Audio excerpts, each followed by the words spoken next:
to assist you off the train. Step off the train on your own, or we'll be touching you physically and removing you from the train. So I've advised you of the penal code. Welcome back to the LackLuster channel.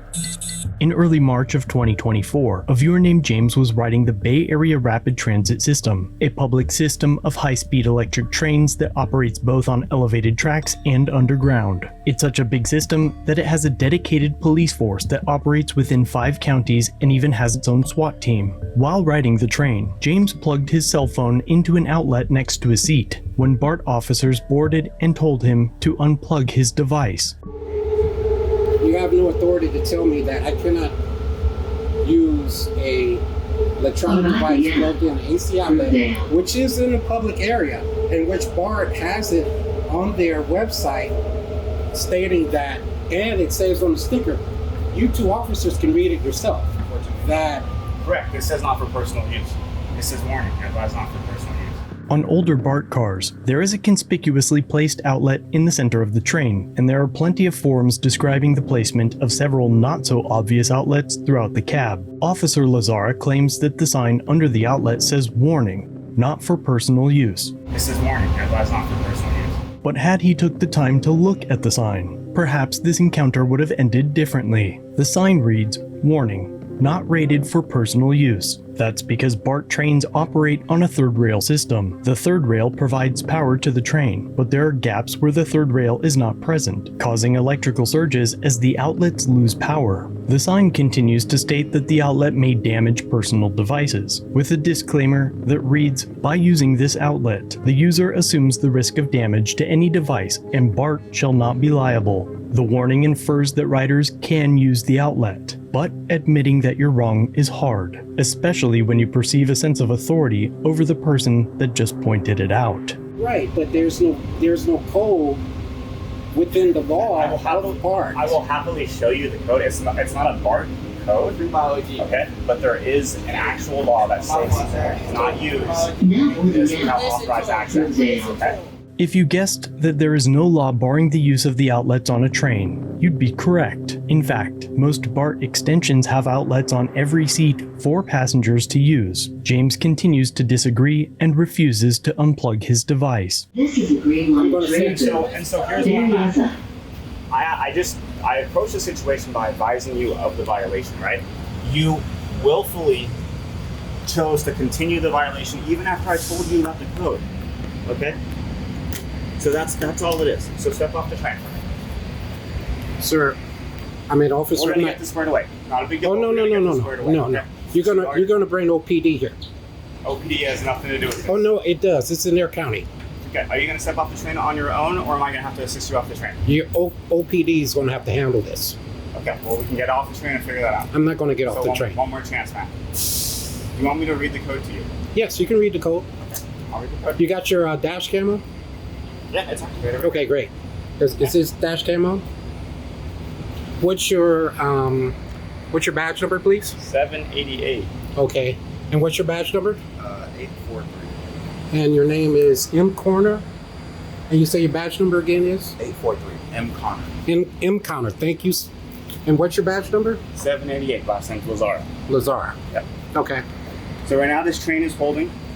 Okay. You can release this train from its hold. You can stop trying to tell us how to do our job. I'm not trying to tell you how to do your job. Okay. You know, you're obviously. The doors are closing. Please stand clear of the doors. One more time, ma'am. I'm trying to work with you. I'm going to work with you too. So step off the train on your own, or we'll be touching you physically and removing you from the train. Okay. I just want to get this. This way. I want to make. Don't put your hands on me. Right here, ma'am. Don't put your hands on me. Okay, we'll step off the train. I'll step off to let the passengers go. Just one off with it. Okay, show me the code. Let's get out of the sun. You want to get out of the sun? No, I want to stand right here. You want to stand right here? Yep, show me the code. Show me the code that it says it's unlawful for a passenger to plug in any electronic devices. It shouldn't be in the public area. And you can, like I told you many times, that there's a sticker on there stating it's penal code 498. It should be.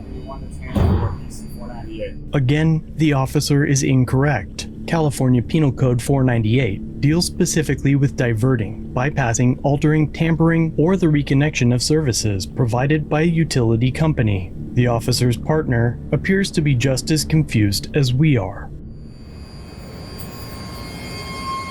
Okay. You said 498? 498. 498. So another aspect of those panels is they're supposed to be locked out. Okay, you're. Hey, okay. Let me just say. Hey, I'm not. I want you to end this conversation right now. You're So supposed I've to be. advised you of the penal code.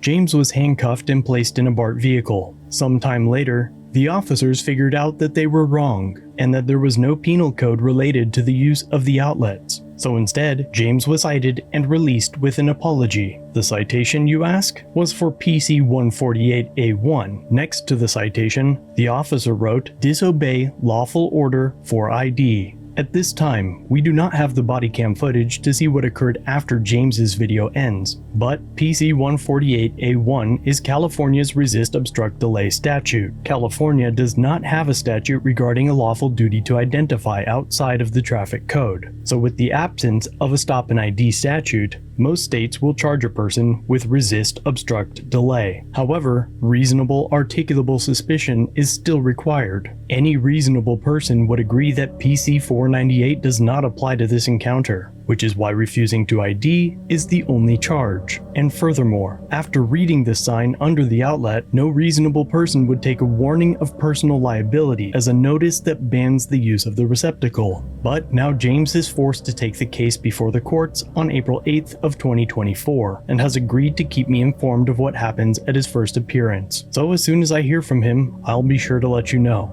But I'm curious what you think of this interaction. What do you think when you read this sign? Was the officer acting on ego alone after his wrongful demands were refused? Thanks for watching. If you have a video, use the submit link in the description or pinned comment. If you enjoyed this one, subscribe and hit the bell for future content, and check out our other channels, Lady Lackluster and The Odd Side. Remember to like, share, and leave a comment about what you think of this interaction. It's the easiest way for you to help expose corruption and misconduct. Merchandise is available using the links below. Join the Lackluster family for just $1 if you'd like to further support the channel. Get a Lack logo next to your name, custom emotes, and early access to videos. I look forward to seeing you in the next one.